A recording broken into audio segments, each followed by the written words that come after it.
Imagine being a boss of a company and always have to lose the most important workers in moments when you need them the most. I'm sure you will not be happy. I believe that is currently the situation when it comes to the African Cup of Nations and the teams in Europe. Some of the clubs are in dire need of their players, but the players are also called by their national teams to come and represent them in the African Cup of Nations. That is becoming a problem. My name is Delali Frankauti and I welcome you to my YouTube channel. So today what we are going to do is that we're going to take a closer look at what is happening in Africa. The African Cup of Nations happens in just few days, but as I'm speaking with you now, some of the clubs, some of the countries are yet to have their full squad, and as preparation is going on, they still don't know who they are going to field in their first game, because the clubs that are in charge of these players, especially players that play in the English Premier League, are reluctant and they are unwilling to release them. They wish the players are not leaving, but they have to honor this. But today we are not going to look at that, but we're going to look at something that happens every time. This is not the first time, and every 2 years or every tournament year, the African Cup of Nations face similar thing. Like, there's a moment that you could hear that clubs are willing to allow players to come, and even some players have honored their national team duties and have lost their positions. It's something that happens almost every time when there's African Cup of Nations, and I believe it's high time we start paying attention to it and try to address it. So, first of all, these are the reasons. First, the African Cup of Nations is played in January, and as a result, if you are someone who follows the European football very well, January is one of the difficult moments in the football calendar for the European League. It is where clubs that are playing for the championship or playing for the title focus on winning it, and those that are survive relegation also try everything possible to survive it.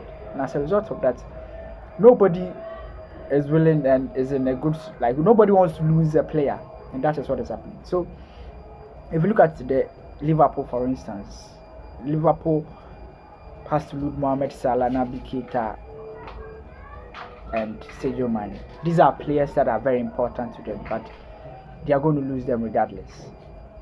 So they'll be asking questions. They'll try everything possible to play games and not to release them. Watford have to lose some players even when they are battling for relegation, and that is a challenge to them. So we're asking ourselves, whether do they have a case? Is it a matter of a paymaster unwilling to, a paymaster complaining or trying to protect his investment, or is an act of discrimination? Because Senegal agreed that they would allow their player to stay and join them in the semi-finals, but now they said no, they need him in the beginning of the champion or the tournament itself. So let's ask ourselves, first of all, there's conversations on whether we have to change the month in which the tournament is played. There's been conversations like that. But Africa is slightly different from Europe. The African weather is different from the European weather. In Africa, you don't have a uniform weather in almost every part of the continent. Sometimes it's raining heavily in Ghana in a particular month, and there will be no rain in another country. Even in Ghana, it's raining in your house, in your next doors, in your neighbor's house, there will be no rain. That is it. So Africa don't have uniform weather. But in June and July, which appears to be the favorable month for the football calendar, is actually not a favorable one for the African weather. In June and July, there's constant rain. And people are saying maybe we can we can have structures where we have stadia that covers the pitch and fans can. No. The truth is, the African Cup of Nations is more than just being on the pitch. Just like every football tournament, it's more than just what happens on the pitch. It goes beyond that. It's a festival. People get to travel around. It's more of an opportunity for people to tour a country. So there's tourism, there's music, there's concerts, and you can play a tournament in a moment where people's movements will be restricted, where you can't even move from your hotel to the stadium because of rain. And as a result, football tournaments or championship or tournaments like the African Cup of Nations, the World Cup, the Euros are not organized only for being on the pitch and playing the game. It moves above that. People meeting at pubs, at restaurants, and all that. And if you play a football tournament in a rainy season, trust me, you're going to lose a lot of money. So what happens is that playing the tournament in June will be difficult. It's possible, but it will take a lot from the organizers, that's CAF, because it's then what we're going to do is that we're going to restrict the countries that will have the chance to host the tournament. This is because you will now have to look countries like Ghana, Senegal, like we will struggle to get a chance to host the African Cup of Nations, and it will be extremely difficult to convince the other federations that they have to give up the chance of hosting the African Cup of Nations because we want to play it in June and July. It will be very difficult to convince the federations because countries like Ghana, Nigeria would one day love to host a tournament like the African Cup of Nations again, and to tell us that you want to play it in January, in June. So we have to give it up. No, that'll be difficult, and that is what we are going to look at. So I think the Paymasters are the clubs, especially the European clubs. They have a genuine concern. It's something that comes up almost every time there's African Cup of Nations happening.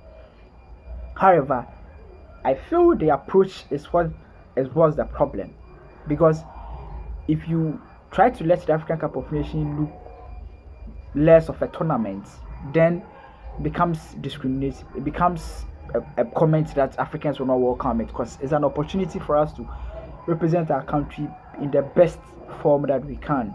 So if you create an impression that this is just a small tournament going to happen and players should not play, that will be a problem. They have a genuine concern because nobody would love to lose an employee in the moment he or she needs him or her. So for me, I feel they have a genuine concern that the people of Africa, especially the organizers of the tournament, that's CAF, needs to pay attention to.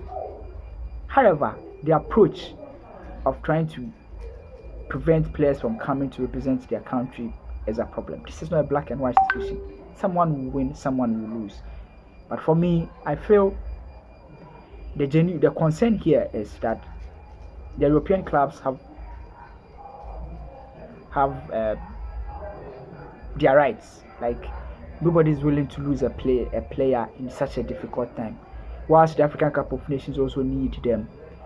The truth is, changing the tournament date from January to June will not be easy.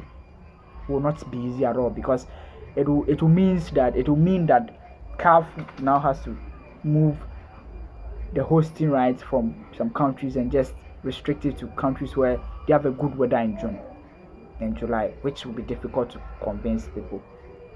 And also, perhaps just like what Asewenga is proposing, maybe we have to take a closer look at the football calendar itself, then restructure it in a situation where it is going to help everyone. But for now, I think we all have to come together and agree that the African Cup of Nations has to happen, and the clubs have to bear with us, allow the players to come and represent us and play in just 1 month and return and go and help them, because representing your country in the African Cup of Nations is what every club or every player would be willing to.